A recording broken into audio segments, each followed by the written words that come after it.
isaga ayaa sababay in goolna laga dhaliyo.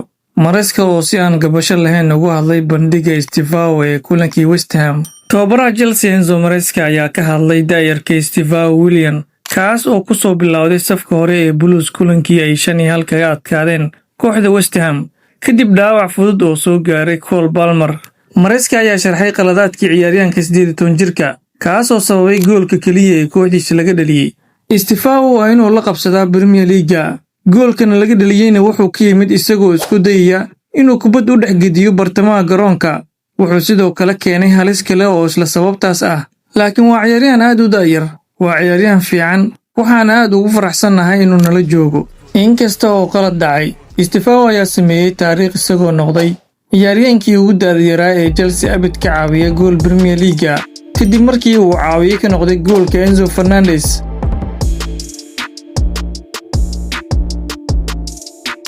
dhinaca kalena Ronaldo oo mar kale magaciisa ku qoray buugga taariikhda kubadda cagta.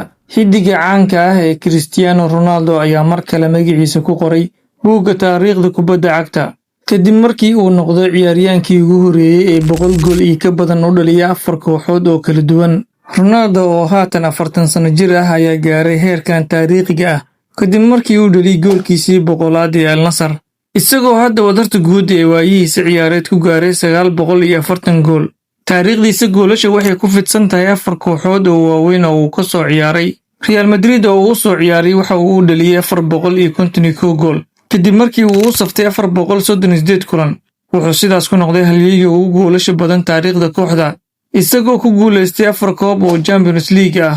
Manchester United-na waxa uu dhaliyay 145 gool kadib markii uu saftay 346 kulan, 2 waqti oo uu kooxda ku sugnaa. Juventusna waxa uu dhaliyay 101 gool kadib markii uu saftay 134 kulan, halka Al Nassr uu hadda ka tirsan yahayna uu dhaliyay 100 gool kadib markii uu saftay 113 kulan. Goolkan taariikhiga ah ayaa yimid intii lagu jiray kulankii Saudi Super Cup, halkaas oo uu Ronaldo ku dhaliyay rigoore daqiiqadii 41aad. goolkaas oo ka caawiyay kooxdiisa inay tallaabo u qaado hanashada koobka, isla markaana noqday calaamad taariikhi ah.